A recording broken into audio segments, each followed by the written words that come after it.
çeşme, tolkunların erkerişme. Bin bir yalnız kalan teşne, çöller yatır aramızda, çöller yatır aramızda. Bin bir yalnız kalan teşne, çöller yatır aramızda, çöller yatır aramızda.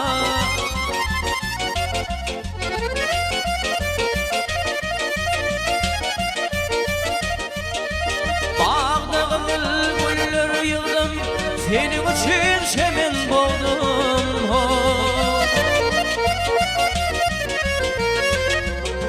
Havul etmen göğüne devdim, göğüne devdim, göğüne devdim.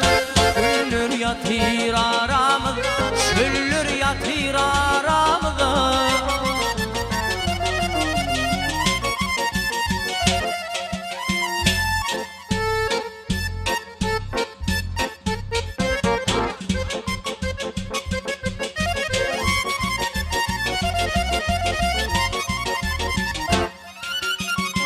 Gidim deldidin gidim, gönlüm seni ey gülbedin.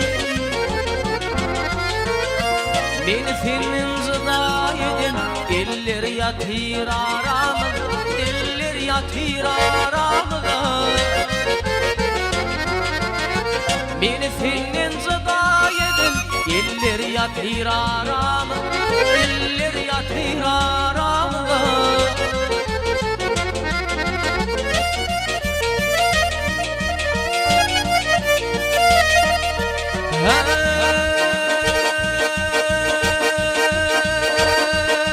Yalan yalan yine yalan, sözde dönmez mahşuk olun.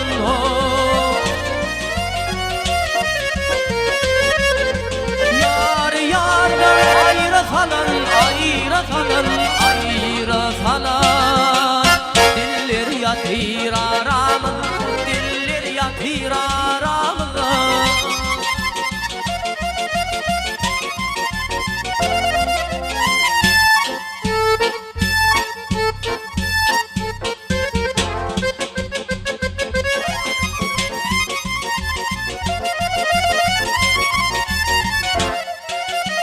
Gökte şafak yanıp aylar yıllar bar yar geçip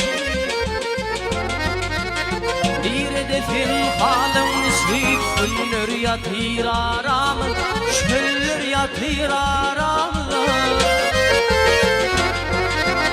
Bir hedefin halım nişip Güller yatır aramızda, çöller yatır aramızda. Yıllar yatır